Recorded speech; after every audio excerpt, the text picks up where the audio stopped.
We're going to preview Tennessee's running backs, brought to you by City Heating and Air Conditioning. Integrity matters, 50 years in East Tennessee. So are you hot or cold on the following running backs? And if you want to fill it in on the chat board, we'll get to your comments as much as we can. They're a little delayed. I'm going to start from the bottom. Dwayne Morris. Okay, Drake. Are you hot or cold or Dwayne Morris?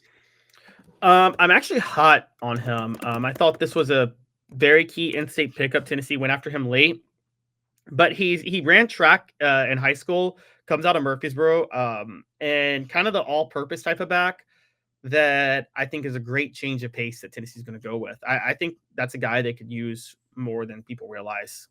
I'm hot on him because I think he'll be better than his recruiting ranking necessarily. But I'm more hot on him for 2026 than 2025.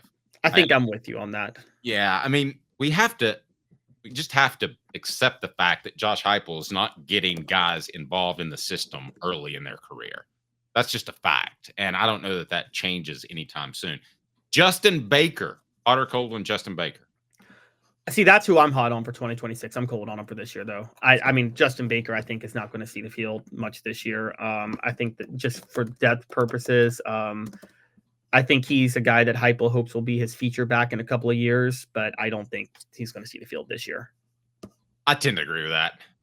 Justin Baker, I think, will have a nice career at Tennessee. I don't think it's in 2025.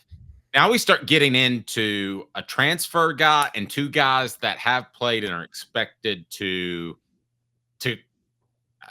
have a big contribution this fall.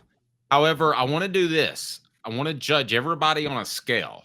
So if you're hot on Peyton Lewis, Caleb, I would just say that you're really hot because we both believe he's going to be the leading rusher, right?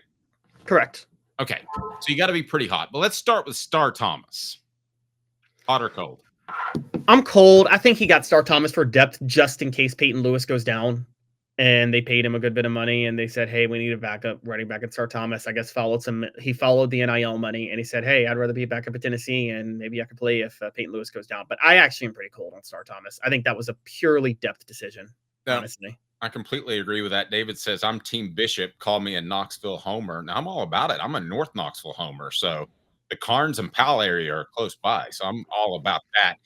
We'll get to hot or cold with with Bishop and Peyton Lewis coming up. Brought to you by City Heating and Air Conditioning, cityheatingair.com.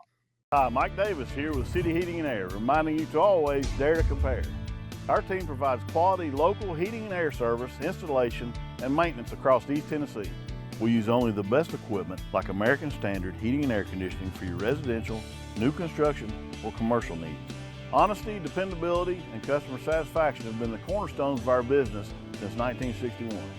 City Heat and Air. There's your bed. Okay, Dylan says, if I had to guess, it's a three-man split, 40-40-20 between Lewis, Bishop, and Thomas.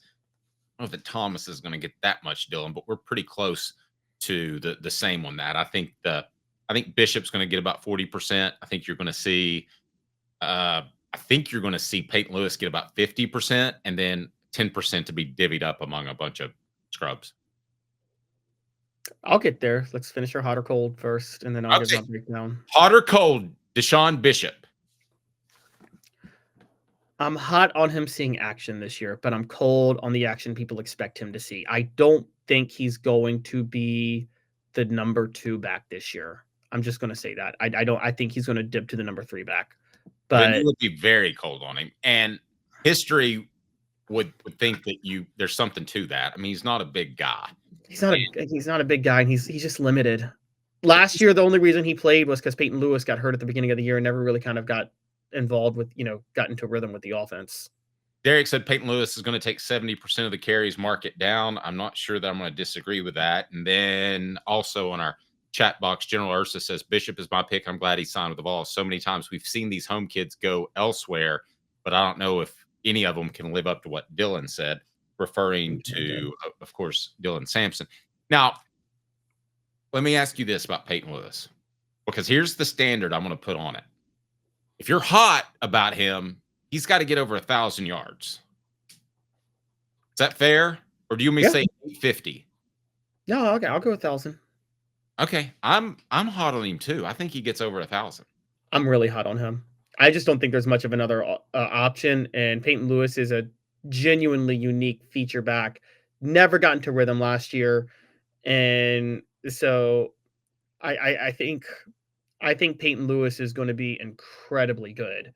So my move, and I'll address Timothy Super Chat for a minute. My prediction is that Peyton Lewis gets 60% of the carries, Dwayne Morris gets 30% of the carries, and Deshaun Bishop gets 10. So like that's how I think it's going to break down. Dwayne Morris is a change of pace all-purpose back, but Peyton Lewis is the workhorse. And then every now and then, if they both need a rest, Deshaun Bishop will come in and get some touches. You do have to remember this too. Deshaun Bishop should be markedly better than last August when they entered camp, right? Because he's played. I think Deshaun Bishop played as well as he could possibly play given his limitations last year. I really do. He's bigger and stronger. You would, I mean, Travis Stevens, you would have probably said the same thing about him heading into his senior year, wouldn't you? Travis Stevens was big enough to pass block, and when he played Deshaun, it's not like Deshaun Bishop's lazy. He gets wrecked every time he tries to pick up a blitz. He just gets destroyed, and that's a big problem. And it's not for lack of effort. He's just not big enough to pick up those blitzes, guys. Timothy, with our super chat, what do you got? It goes to Quincy Calhoun's college fund. Timothy says, my complaint about Heupel is his offensive and predictable and him not developing the freshmen when older players leave. Timothy, I actually do agree with you on that. We still haven't seen Heupel do a good enough job developing the freshmen when older players leave, but this year's the first real test for him doing that. This year, more than ever before, there's a lot of guys that are highly touted that he recruited that are expected to step into roles with other players leaving. So we're going to have to see how that goes. Another super chat from Timothy. We appreciate that. We'll get to the rest of the comments in the chat box. All-purpose yards. That's right, when we don't use running backs like that. I will say this. If Deshaun Bishop is going to have a serious impact in 2025, they've got to find unique ways to get him the ball. Because if Peyton Lewis is the running back we think he is, Caleb, he's even more locked into the tackle box than Dylan Sampson was last year, right? Dylan Sampson can get outside. You're expecting Peyton Lewis to hit the A or B gap at full speed. So they've got to find ways to get Bishop the ball in a creative way. That's why the Boo Carter thing scares me, to be real honest with you. If you're trying to do the same thing with Bishop and Carter, Caleb, I don't know. I think you can get caught up in the mud a little bit, if that makes sense.